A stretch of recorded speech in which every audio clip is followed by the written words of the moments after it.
dream. My poor little children will one day live in a nation where they will not be judged by the color of their skin, but by the... Do we participate in a politics of cynicism, or do we participate in a politics of hope? You can't be a world changer without being a changed man. Only changed people can change their world. It has the power to inspire. It has the power to unite people in a way that little else does. Welcome to another exciting package of the Leadership Breakfast, and I'm here with an exciting guest that has enormous experience across business and governance. Architect Waziri Bulama is a successful businessman turned politician, and today we'll be picking his brain on some of the experiences over the years on his journey to success, first as a businessman and then coming into governance. Welcome to the show. Thanks. Good to see you. Good to see you too, Dele. Well done. So we are 61 today. Yeah. Tell us your experience so far, and what are the things that we should continue to do as a nation that should bind us more together in oneness as a country. For us to understand where we need to understand where we are. We need as a country, so a basic understanding of history, who we are, where we are, is very important. Again, you see, understanding the history of other nations and other countries, how countries were formed, how they developed, and where they are, what they have achieved, and their challenges. That too is very important for us to understand the context in which we are in. For me, I think we are blessed being Nigerians. Every person in this country, these 210 million people, and especially the elite, they should be really very grateful to God that God gave us Nigeria and we are Nigerians. This country, was formed well about, came into being in 1914, and it was under colonial rule, and then we got independence in 1960, where government was handed over to indigenous Nigerians, to manage, and that required, of course, clearly, we went into process of nation building ourselves. It was the British that created Nigeria. They governed Nigeria up to 1960, but handed over governance of Nigeria to Nigerians. And so the journey towards nation building, continued. And we have fared well because we have stayed as a country, and we have also developed the country, in terms of infrastructure and in terms of education. Because you see, the history of development shows that the two most important things that will take people and nations from one point to the other are, number one, education. Because education transforms a human being from nothing to an educated person who can change and do things, who can think critically and manage things well.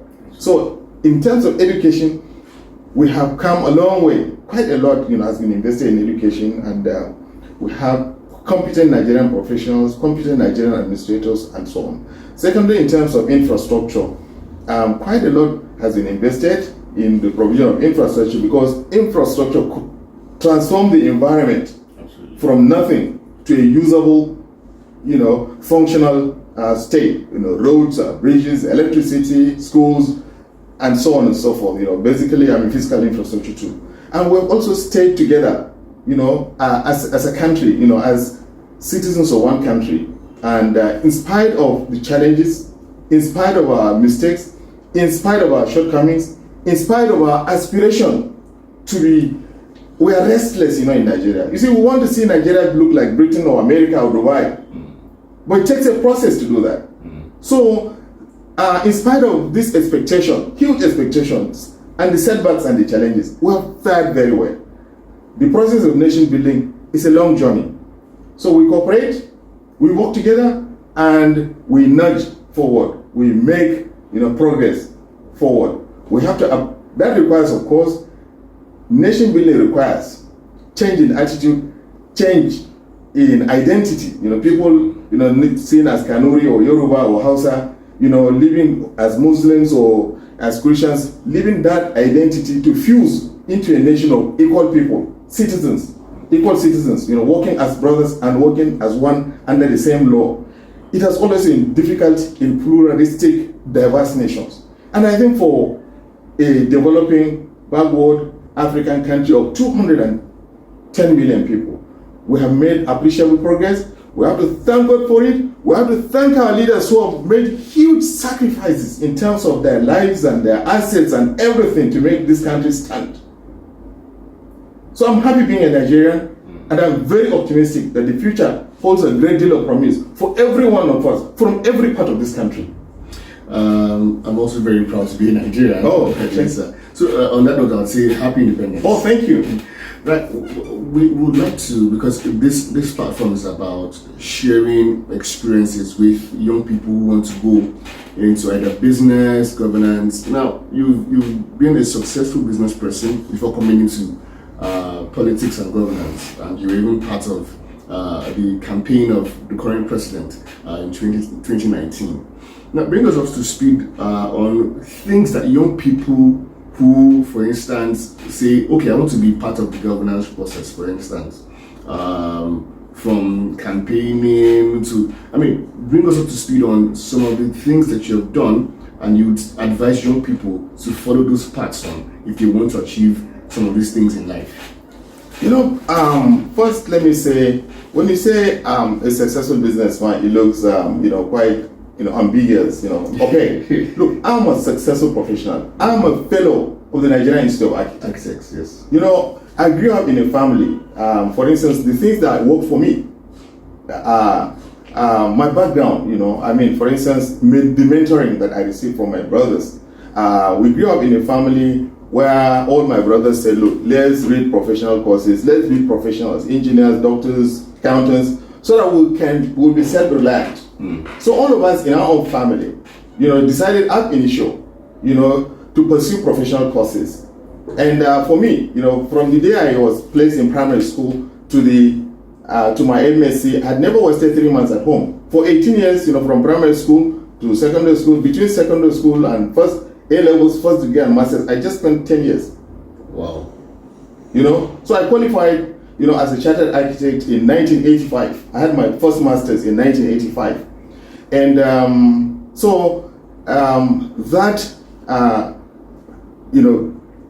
that urge to work very hard to succeed, and that strong professional knowledge and analytical skill, helped me.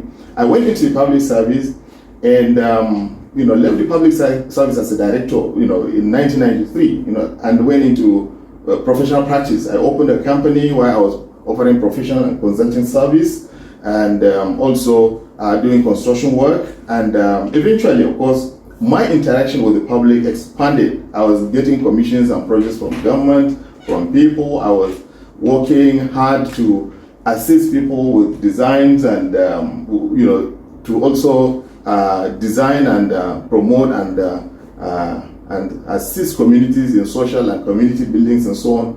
So my interaction with the public expanded, and eventually I was encouraged to try politics, go into politics to assist people more. Because if you have a government position, you'll be in a position where you'll be able to dispense the resources of government in a way that will affect more people, rather than rendering your own personal assistance to people through your resources or through the little that you get and so on. So I was encouraged actually to come into politics basically by many members of my community and very many people that were interacted with, so as to have an opportunity to assist our community and the less privileged. So for me, you see, it wasn't because I had nothing doing, or it wasn't because I wanted to get something, out of politics that I never was getting. I was getting resources. I was getting challenging jobs. I was really quite a happy young lad. During my my public service life, as well as my professional life, and way down up to my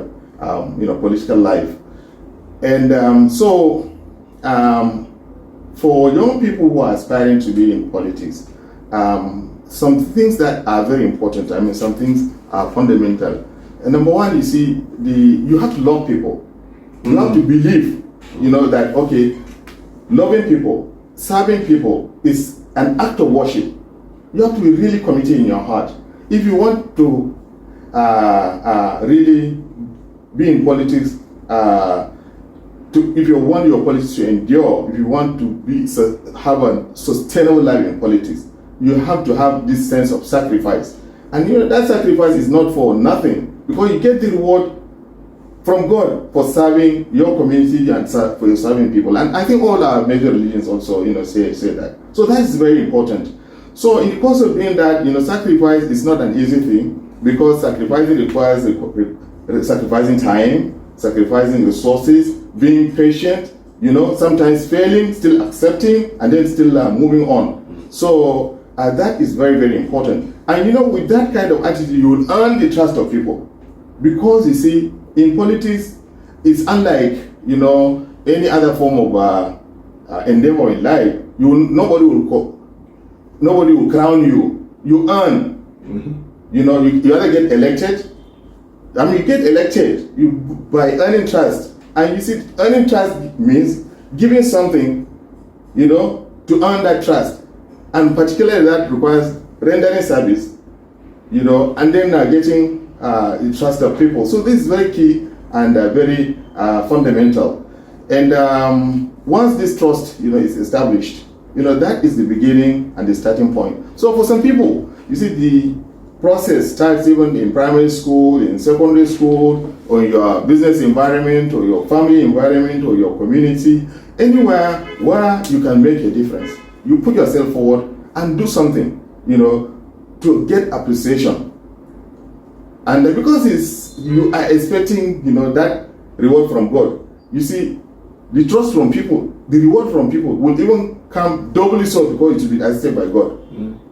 So it's, for some people, you see, going into politics or being in politics, means, going in with a lot of resources, or going in with some kind of connection, or that, those are also paths, maybe you're somebody who is well established and is well to do and is recognized, and also he blesses you. That too is a path, or your family, is known for service and recognition and something, and then the name of your family works for you. That too is also a path.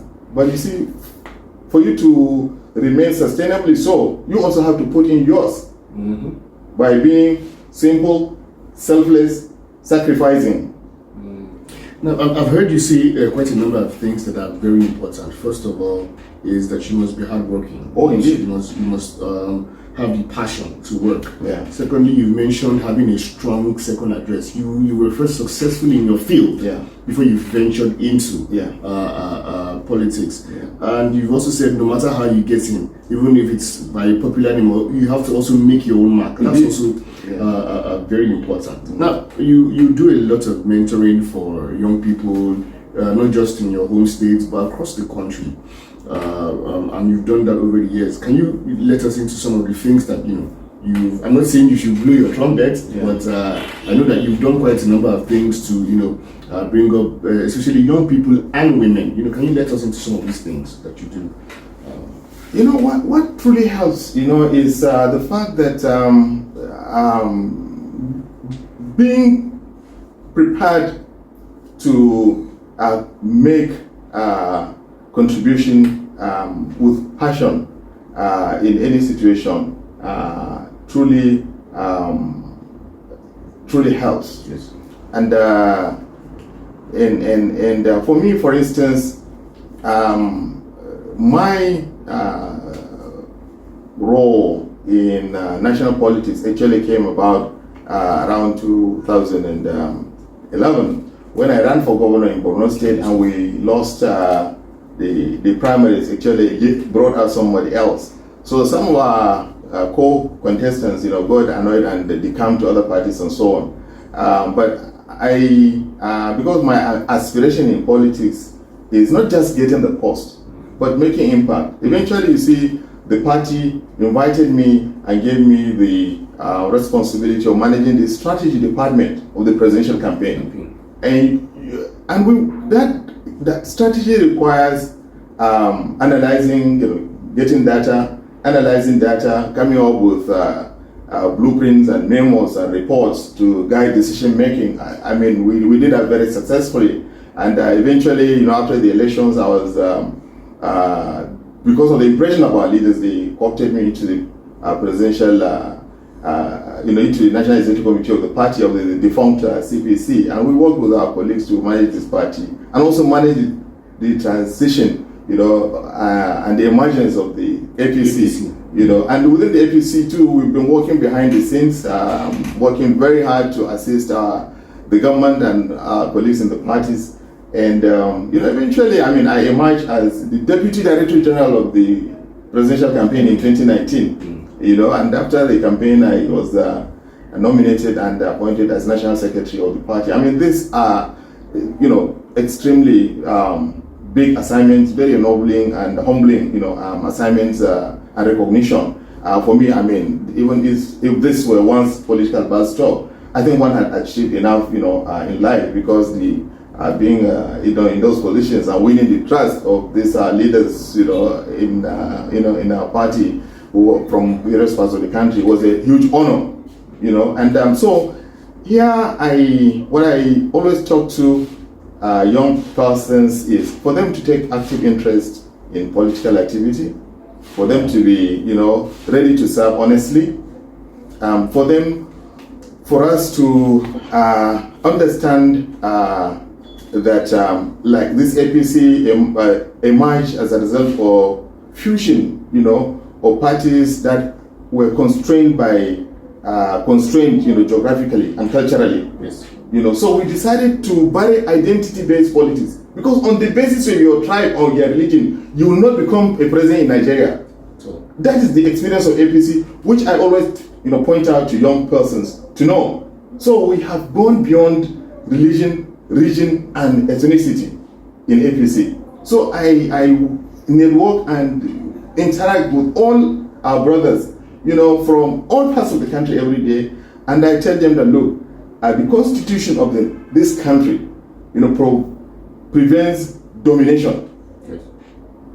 And that is the essence of democracy. This multi-party democracy, this presidential system that we're operating, the constitution that is guiding us, prevents anybody or any tribe or any religion from lording it over others. So let us read our constitution, let us follow the constitution of our parties, let us follow the constitution of the country, and let us work very hard to build bridges, because anybody who portrays himself as a Christian or Muslim, Hausa, Kanuri, or Yoruba or Igbo, he will not have a future.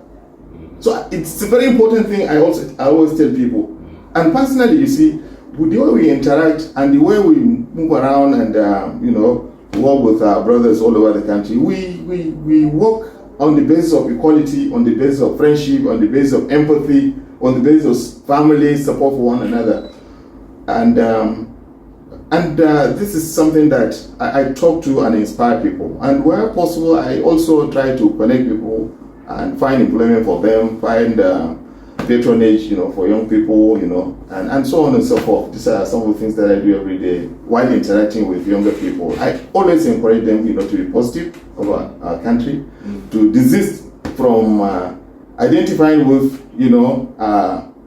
tunnel vision organizations, whether they're religious, cultural, or ethnic, or geographical or resource-based, because these are things that are very toxic, that break bridges, and always don't help people from growing. They don't help unifying our nation, and so on. And also, I try to also explain the good things our government is doing. These leaders that we have, particularly President Buhari, he's an institutional leader. He was someone who came out of, military as a general, having held all sorts of military appointments, having held administrative appointments like minister, governor, and president, and he has never really done things for himself. He has always done things for the country. And we're very lucky to have him today, as the leader of our party and the leader of our country. and we can see his life, why he's very simple, very, very accessible, very straightforward, and also very generous, and very, he holds the country as his constituency. And look at the infrastructure that we're doing. Every part of the country is benefiting from that. Look, people who know President Buhari know him, they're ashamed of him. Because, when they see him, they feel shy. Because this man actually is very sincere and very, very, very, very generous at heart. That's why even the PDP governors, they cannot criticize him. You understand? Because when he came in 2015, the country was virtually at standstill. Because the country was broke. He brought out 1 trillion naira and bailed the states out. Because there were states that were not paying salary for. Then he also brought out another 1 trillion from this Paris refund, debt refund, which had not been paid, and he gave distributed to his governors to enhance their liquidity, and allow them to solve problems. You don't have problems with salary payment. You don't have problem of any unpaid, procurement here at the federal level. So the government is trying very hard the stability, and is managing this country, in a very responsible way. So we talk and communicate and engage people who are not aware of some of these things that are going on. We encourage them to also be selfless, to also appreciate what the government is doing, to think of how they will also, make input and give us feedback so that we, improve and enhance performance. So these are the things I do, actually engaging young people, men and women. For women too, I'm a real, in some way, I see myself as a female chauvinist. I am a real supporter of women. I want women to be educated, and I want women to be empowered. I really want to, because you see, if you support women, you're supporting your family. By empowering them, you're providing the grounds for better education for children and more prosperous life for early life for children. And women are extremely entrepreneurial, and if you support them, you are also supporting the nation. I think we need to have policies, stronger affirmative policies, to ensure that women are also not just involved, but involved substantially so in every decision-making cycle. Access to power, access to empowerment and wealth should be liberated and open for women. Look, I was brought up by a woman. My father died 47 years ago, leaving 10 of us with our mother. All the 10 of us, under that woman, we grew up to be, look, I was youngest among the men. My other senior brother was president of Nigerian Society of Engineers and president of Korea. Wow. My other brother was a bank MD and he had 10 fellowships. Wow. My one brother is a practicing estate valuer, and he was a retired government director, and right now a practicing estate valuer. We have professors and others, young ladies, professionals and so on, bankers in that family, because that woman, with her prayers, her guidance and her mentoring, we made it. If not because of her, I don't know how life would have been. And I know many, families where women had impacted so well and helped, the families to stabilize, grow, and succeed. So I'm very passionate, about family, about women. I'm a #1 supporter of women. And I also support the youth, because if they succeed, the society succeeds because you have, good, competent leaders in the future, good professionals, media men, architects, accountants, and, very entrepreneurial people like you, who will be self-employed and, helping their families and creating income and so on. So for the youth, if they are rightly guided, they end up very well helping themselves and helping the nation. But if they make mistake too, you see, they'll be good. They'll cripple, they'll kill themselves and also destroy the nation. There are many who take to drugs. There are many who join radical advocacy and violent gangs and go and die in the process. You see them wasting their lives. It pains me too.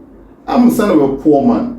But you see, Nigeria gave me the privilege in the family of a very good woman, and my brothers, helped me to be who I am. I always feel like, look, let everybody have that, be like this. Let's have an enabling environment, for every Nigerian to grow up to be useful. I'm sure a lot of women listening to you now will be so happy that you're saying the things you're saying, because this is not what you hear every day from the average Nigerian man. That said, what's the future for you like politically? Are you aspiring for any positions, or are you elective or appointed? Are you aspiring for any office anytime soon in the future? Honestly, just holding, position doesn't excite me. I'm worried about I'm more worried about the developmental issues in the country. Giving advice and helping shape, policy to ensure that governance improves, politics improves, democracy consolidates, our parties become stronger.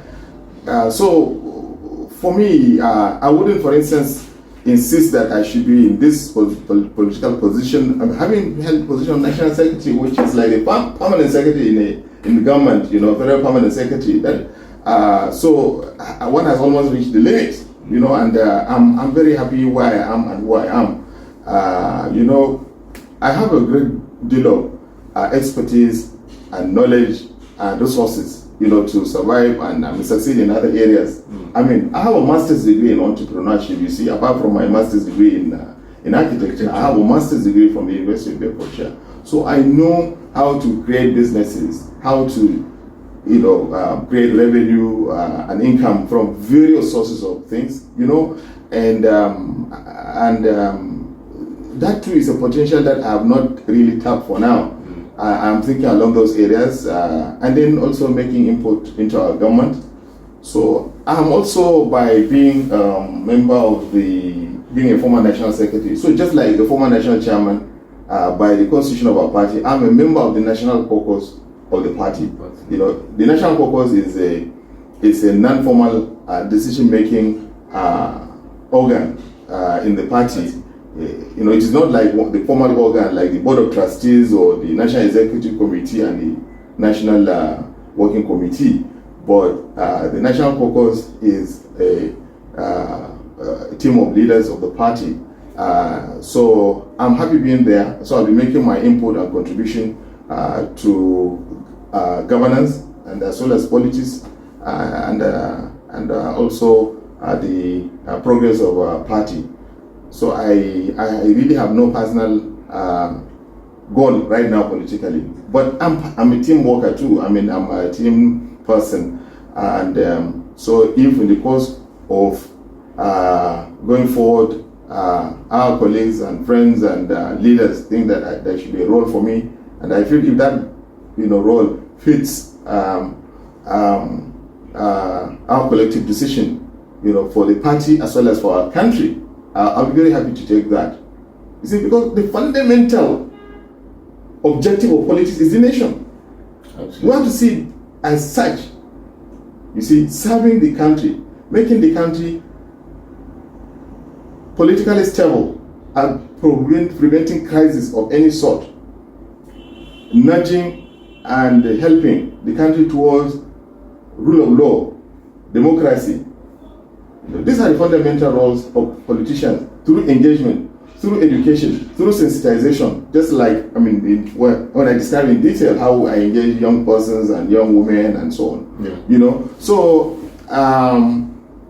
So the issue about politics is about the interests of all the people. It's about the nation, the stability and progress of the nation. And so because of that, I wouldn't place my own personal aspiration beyond anything, you see, because I'm happy. I'm a very, very happy man. I thank God for making me an architect. I'm happy to God for giving me additional qualifications. I'm happy to God for putting me through experiences both in the public service and the private sector. I'm very happy, being part of a big Nigerian family, where I have friends from Badagry to Bama, from Delta to, to Sokoto, from Katsina to Lagos. I'm at home everywhere. And I'm very happy, that I also promote, understanding and friendship that cuts across, our basic, rural, provincial identities. That's very important for young people to learn. But before I let you go, let me tap into one of your master's degrees, because this platform also builds capacity for small businesses. Yeah. And you started your business from scratch. Yes. There are young startups everywhere across the country now. Yeah. What would you tell someone who's just starting out in business? Because we've talked in detail about politics. Let's also do a little bit of business before we round up. Yeah. Someone just starting out in business, the challenges and all of that, how do they navigate them, and come out successfully? What works actually, number one, is the idea. The idea that you have a product which is useful, which is sellable, marketable. That's number one thing. And the product. So that product, whether it is professional service or a manufactured product, or anything, the product is the number one starting point. You have an idea, you have a product that is marketable, and then you get clients, or people who would patronize you, and that is the way to go. For some people, people think, okay, you need a lot of money, to be in business, or when they think of business, they think of, okay, starting big and then having big turnovers and all that. No, that is not where or how business is started. Anybody who is studying entrepreneurship will know that the life of the biggest entrepreneurs in the world, from Steve Jobs to Richard Branson, to Bill Gates, to just Warren Buffett, to everybody, they started from nothing, with nothing. If you had read Richard Branson's book, his autobiography, I don't want to mention the name, but he calls it like losing my virginity. He was saying that in secondary school, in college, he started publishing school magazines, and then along with one friend, and then he said this thing was taking so much of his time. His school college principal called him. He said, "Richard, this thing that you are doing is taking so much of your time, I can see. Well, if you succeed, you will be in wealth. But if you fail, you'll be in prison." But the story is there. Yes. Steve Jobs, and his friends started a garage, from that school magazine, Richard Branson moved to selling records, and then on and on, getting exactly, discovering Phil Collins, and all that, and all that. He had to, for instance, we have interesting cases of, Aliko Dangote. He's 40 years ago, he had nothing really, Boa, the MD of Boa, Abdul Samad, Tony Elumelu, Jim Ovia, the glow guy, the little guy. These guys were like, just ordinary people, but they took the risk, and then that vision they had, that product that they had, that product that they wanted, the belief in what they were doing, made them to progress, to build a network, to get the support for resources, to get, access to and the support to do all these things that they did, arriving where they are. So much as, of course, along the line they enjoyed certain privileges, but it was hard work. So brought them where they are, and still it's the hard work that sustained them where they are. No, they hardly have time even for sleeping, for socializing, for anything. These guys work like machines, round the clock, monitoring and pushing, limits and opening up new opportunities new challenges. So the lesson you see in all this is the environment is not very conducive for entrepreneurship. I mean, entrepreneurship is not like, say, okay, I'm an entrepreneur and then you succeed. No. But there are limitless opportunities for people to pick and pursue and progress. So many in every area. This Nigeria is virgin territory for everything. Every endeavor, anything of value that you want to create in this world, Nigeria is virgin, and there is limitless space for you to contribute and also make a lot of money. All the clothes that we are wearing, they are not produced in Nigeria. All the building materials we are using, they are not produced in Nigeria. We have nearly 20 million shortfall of houses. The media space, you know, is so vast and underserved. That's in your own case too.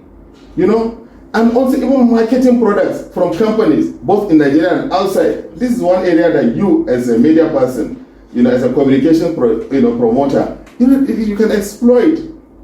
But you need to have the idea, you need to be focused, you need to have the drive and the passion, and then you need to persist. Persist. Yes, you have to persist. And you know, sometimes it will be so frustrating, but you must not give in to frustration, to any challenge. You must not give in. You continue pursuing it and you will succeed. Thank you so much, Architect Waziri Bulama. You mentioned so many things. You have to persist, you have to be patient, you have to work hard, you have to build a network, you have to have the right products, you have to chase clients. I mean, thank you so much for the enormous insights you have given us on the show today. Really appreciate you. And by the way, my persistence paid off. I've been trying to get you to sit down for a while. So my persistence. I must commend you for that, really. And I'm really very happy having you around, because this is one conversation that I really enjoy. You know, it's issue based. It's focused on things that can help us and young persons, and those things that would help us all move forward. Especially, you see, the issue of unity. Yes. The issue of you know, cultivating relationships, building bridges. You see, because we cannot grow if we don't build bridges. And if you look at it, you see, all of us in this country, especially the educated elite, we have benefited from people from other parts of the country. So if we are one kind of, you know, irredentist, or you are seen as religious bigot and so ethnic bigot, how will you progress? Because, I mean, because by limiting yourself, you will never build bridges and you will never get the trust of others. In any case, you see, this country, our leaders have, you know, introduced so many policies and programs to promote unity. You know, so many affirmative policies and programs to ensure that we all carried along, you know, in this country. Look at the NYSC, one whole year that we spend in other parts of the country other than our own. You know, look at the federal character principle. Look at the revenue mobilization and other principles and so on. All done and strictly followed to ensure, you see, that there is balance and there is equality, you know, in sharing positions and in sharing resources in this country. So we need to put ourselves,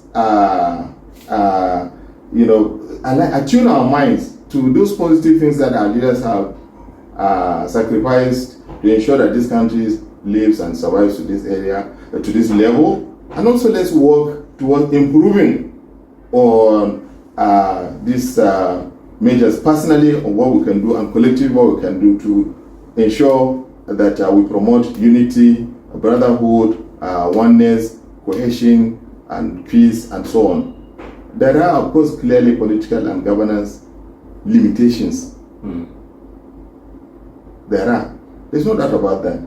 But I wouldn't come out and say, okay, this is what is working and so on. But you know, of course, clearly, for instance, that the local governments are not working as they are supposed to be. Yes. You know, this is one thing that I'm truly, honestly worried and not happy about. If the local governments are working, local governments where people live, the 7 for local governments, if they are working as they should be, catering for law and order, providing economic and social amenities, providing schools and clinics, ensuring farmers and rural roads and so on, rural roads are provided, farmers are also taken care of, ensuring that transparency and accountability is ensured at the grassroots level. This situation of hopelessness and insecurity that we are seeing, will not be happening because there will be accountability. We must, ensure that governance works at the grassroots. Because everybody lives in a local government. Everybody is a citizen of a local government, from the president to the young person. All of us are citizens of the local government. We have houses there. So the neighborhood around our houses is the local government that should be taken care of. It's neither the state nor the federal government. So we must strengthen governance at the local level. This would really, solve most of the problems we have of anonymity or vagueness that we see today. You see young guys will stay in one corner, they will commit crime and then disappear in the thin air because governance is not working there. But if there is proper governance, there will be monitoring, there will be vigilance, there will be accountability.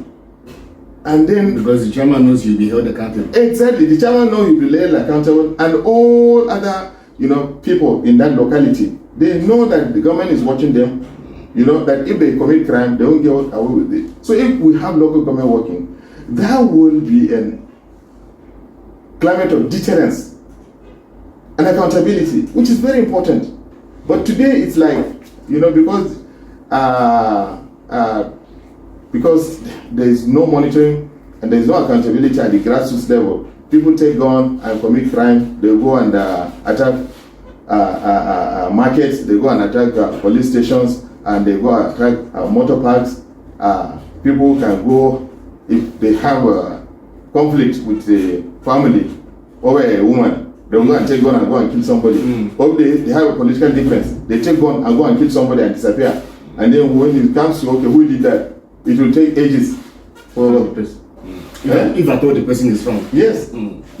Or some rascals will go and blow a prison and then remove all the detainees there, and then they will just disappear into the neighborhood and nobody will say anything. But the point is that if the local government is working, if there is accountability at the local government level, the moment these guys leave the prison, they will be caught in the next city and return. So this and a few other areas, areas that we need to improve on collectively. That of course, as an architect, for instance, if you ask me about infrastructure, shortfall in infrastructure, shortfall in housing, what do we do? I can describe all sorts of things to you in business, as an entrepreneur and practitioner myself. If you ask me about political party administration, yes, and strategy and so on, we can talk for hours here, but then I think we can leave it at. Once again, happy Independence Day, sir. Thank you. Thank you for coming on the show. God bless you. I really appreciate it. Thank you. Well, that's the show for this week. Thank you for watching, and we'll see you next week. Have a good one. I have a dream. My 4 little children will one day live in a nation where they will not be judged by the color of their skin, but by the... Do we participate in a politics of cynicism, or do we participate in a politics of hope? You can't be a world changer without being a changed man. Only changed people can change their world. It has the power to inspire. It has the power to unite people in a way that little else does.